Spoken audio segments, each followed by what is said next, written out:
अहमद बेटा, ये तुम्हारी घड़ी। खालू ने चमकते शीशों वाली घड़ी अहमद की तरफ बढ़ाते हुए कहा, जो वो स्पेशल उसके लिए दुबई से लाए थे। वो अहमद की पसंदीदा घड़ी थी, जिसकी ख्वाहिश उसे सालों से थी। घड़ी देखकर अहमद खुशी से पागल हो गया। उसके पांव जमीन पर नहीं लग रहे थे। वो भाग भाग कर कभी घड़ी आपी को दिखा रहा था, कभी अम्मी को, कभी बड़े भाई को, जैसे उसे घड़ी नहीं कोई खजाना मिल गया हो।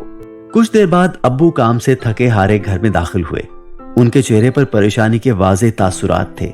घर में मेहमानों को देखते हुए वो अपनी परेशानी छुपाकर उन्हें मिलने लग गए। अहमद की खाला और खालू दुबई में रहते थे। साल में एक बार उनका चक्कर लगता।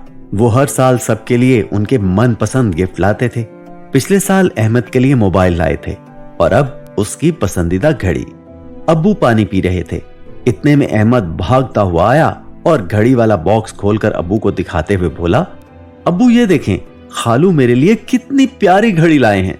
ऐसी घड़ी तो आप भी कभी मुझे नहीं दिला सके जैसी खालू लाए हैं। फिर वो खालू के गले लगकर बोला, आई लव यू खालू जान, आप बहुत अच्छे हैं।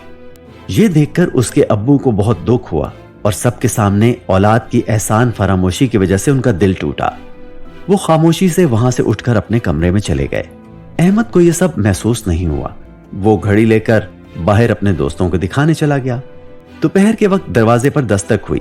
एक आदमी चिल्लाते हुए बोल रहा था, तुम्हारे बेटे ने हमारी घड़ी चोरी की है, इसे लोगों ने पकड़कर मारा है। शोर की आवाज सुनकर अब्बू भी बाहर आ गए और उस आदमी के साथ चले गए।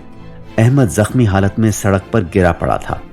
अब्बू ने दौड़कर उसे गले लगाया, माथा चूमा और प्यार किया, पानी पिलाकर बिठाया। फिर अब्बू ने उन लोगों से बात की जिन्होंने झूठे इल्जाम में अहमद को फंसाकर मार पड़वाई थी। अहमद खामोशी से यह सब देख रहा था। उसकी आंखें खुल रही थीं। वो बेबसी से अपने जख्मी हाथ से आंसू साफ करते हुए बोला, ए अल्लाह, मैंने इनका कितना दिल दुखाया है। चीजों से बढ़कर माँ बाप का खुलूस अहम होता है, जिसकी मिसाल दुनिया में कहीं नहीं मिलती। फिर वो अब्बू के गले लगकर रोना शुरू हो गया और अपने किए की माफी मांगते हुए बोला, अब्बू मुझे माफ कर दें, मैं अनजाने में घर से आपका दिल दुखा कर निकला था। किसी के दिए हुए एक मामूली से तोहफे ने मेरी आंखें बंद कर दी थी। मुझे आपका जिंदगी भर का खुलूस और मोहब्बत भूल गया।